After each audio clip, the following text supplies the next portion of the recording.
Disclaimer: this is a movie review which falls under criticism and commentary as well as educational and entertainment purposes. The footage used in this review is owned entirely by the copyright holders. Please support the official release. Merry Christmas, my viewers. And because my first actual Christmas review is going to take a little more time than expected, I figure I give you a Christmas present by re-uploading one of my old Christmas reviews. And if there was one movie I wish I could take back my opinion, that would have to be the 1945 Christmas in Connecticut. Don't get me wrong, I did like Christmas in Connecticut 1945 as a solid Christmas movie. I just thought it was decent. But after sitting through the remake with Diane Cannon and directed by Arnold Schwarzenegger, Arnold, what the hell were you thinking when you made that film? Oh, wait a minute. You played Mr. Freeze. All right, everyone. Chill. Chill.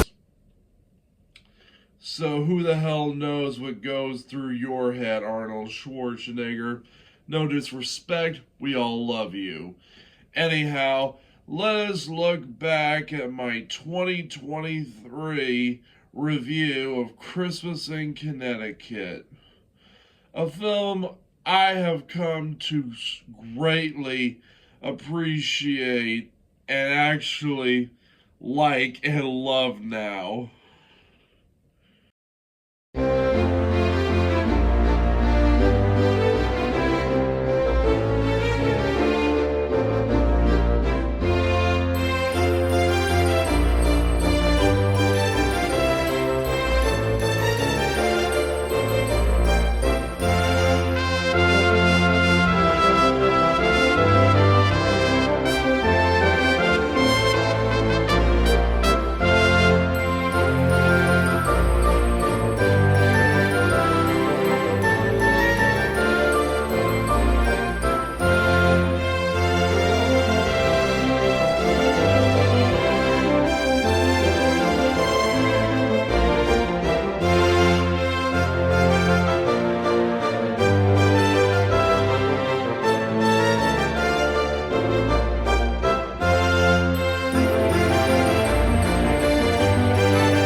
Henry R. Mockingbird, your host with the mustache.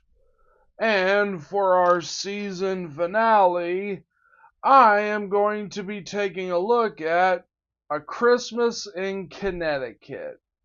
So let's dive right in, shall we?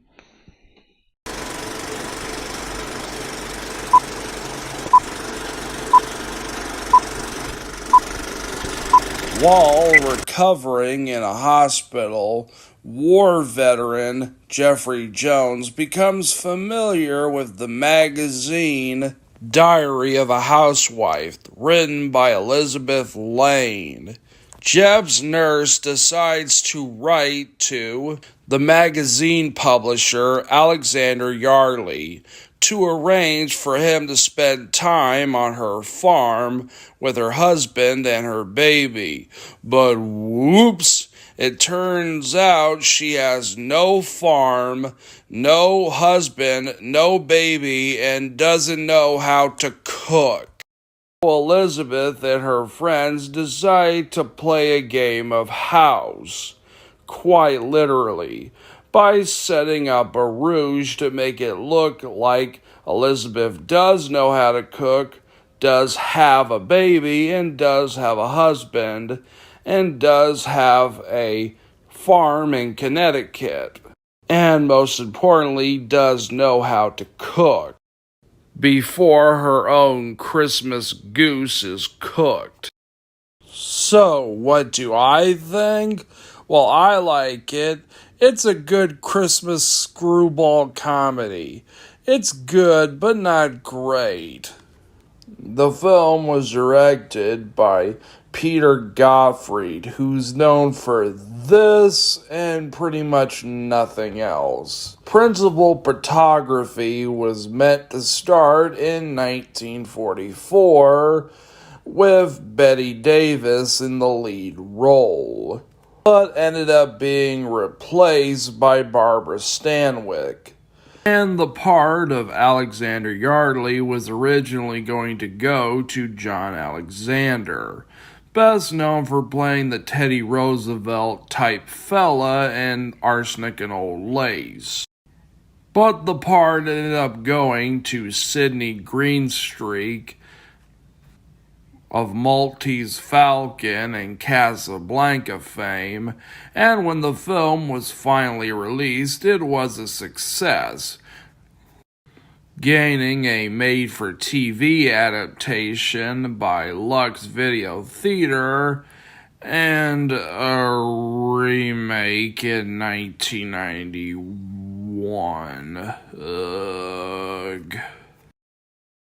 The film starts out with a dream sequence with Jeffrey eating food on a raft. This is a pretty funny scene, but unfortunately his shipmate needs to wake him up. We cut to the hospital, and man does that food look delicious.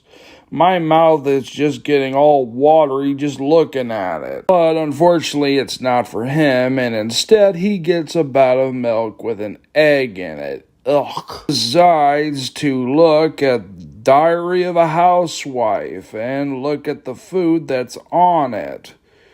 And yummy, that food does look delicious. And he spends some time with the nurse looking at the magazine. The nurse, feeling bad for him, given how he's never had a home, decides to write to the publisher of the magazine, as stated previously. And we cut to Alexander Yardley. As stated previously, he's played by Sidney Greenstreet, and he is one of the highlights of the movie. I mean it. He kills it in this role. He's basically the straight man who makes you laugh.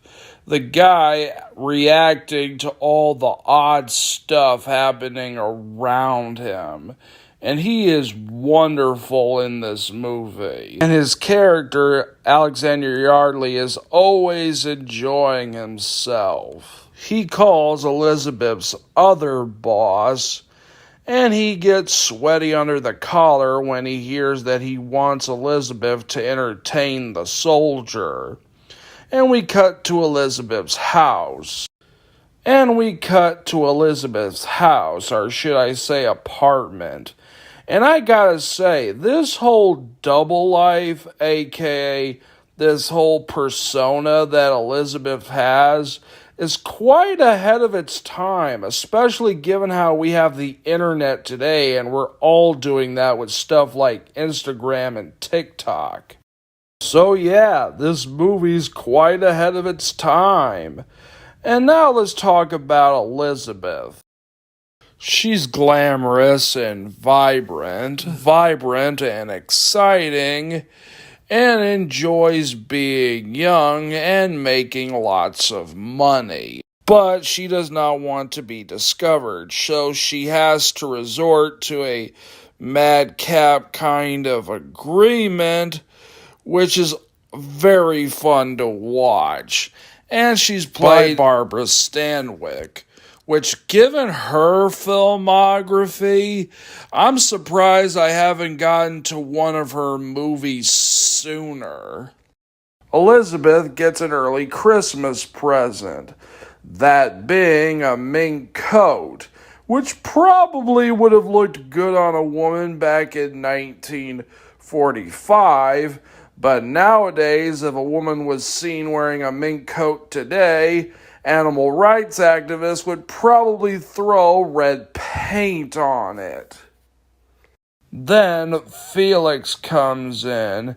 He is the chef of a restaurant and is the inspiration for Elizabeth's menu she uses in her column. And Felix is quite fond of Elizabeth and is very protective of her, almost like an uncle. And his love for food is infectious. You can't help but love this guy. I get a huge grin whenever he's on screen. I guess he's not called Cuddles for nothing. What was the last movie I reviewed with SC Cuddlesacall? Oh yeah, Spring Parade. They go to the Christmas Connecticut farm and are greeted by the screeching crow herself, Una O'Connor. It's not that bad in this movie.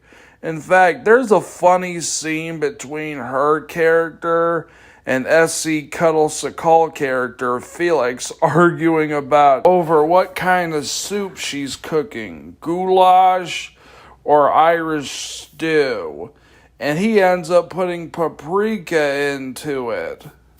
I really don't have much to say about her.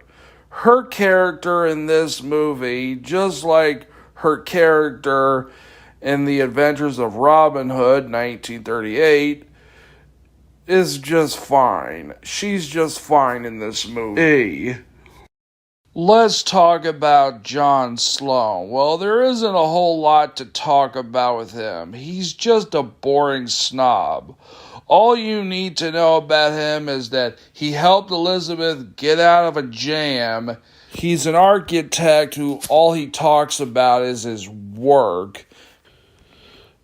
And he's always something over Elizabeth. Both him and Alexander Yarley do have a off and on thing going for them.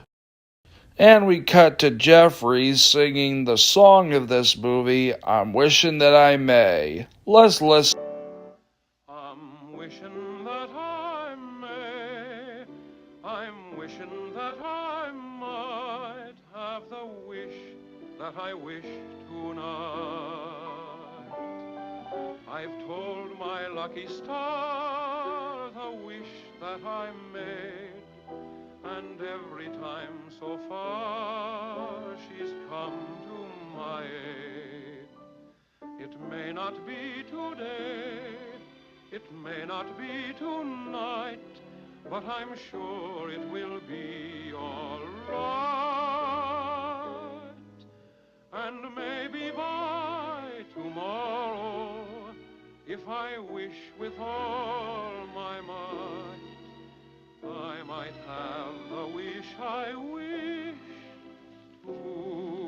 tonight. We get to see Felix teach Elizabeth how to make pancakes, and we get some Green Acres style pancake jokes, in the sense that Elizabeth does not know how to make pancakes, and Felix is teaching her how to flip a pancake. And at first, she fails miserably every time she tries to flip a pancake. But it's at least funny, and I'll give it this. The movie does have this bit pay off later, without going into spoilers, that is. This movie is the definition of a feel-good Christmas movie.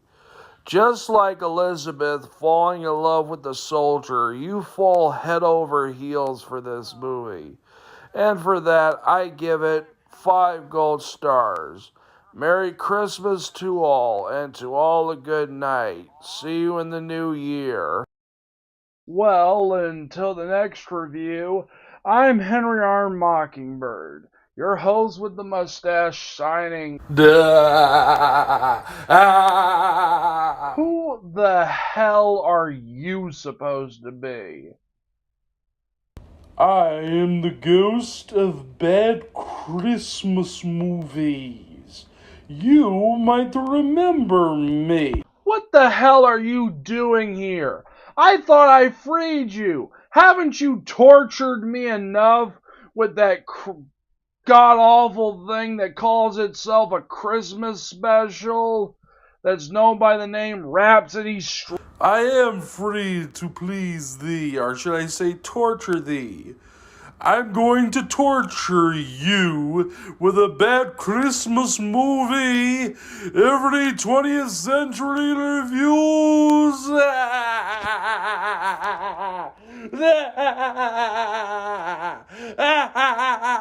So, what are you going to torture me with? Christmas with the Cranks? Deck the Halls? Elf Bowling the movie? You just reviewed Christmas in Connecticut. Well, how about we take a trip to the 90s to review the Christmas in Connecticut remake?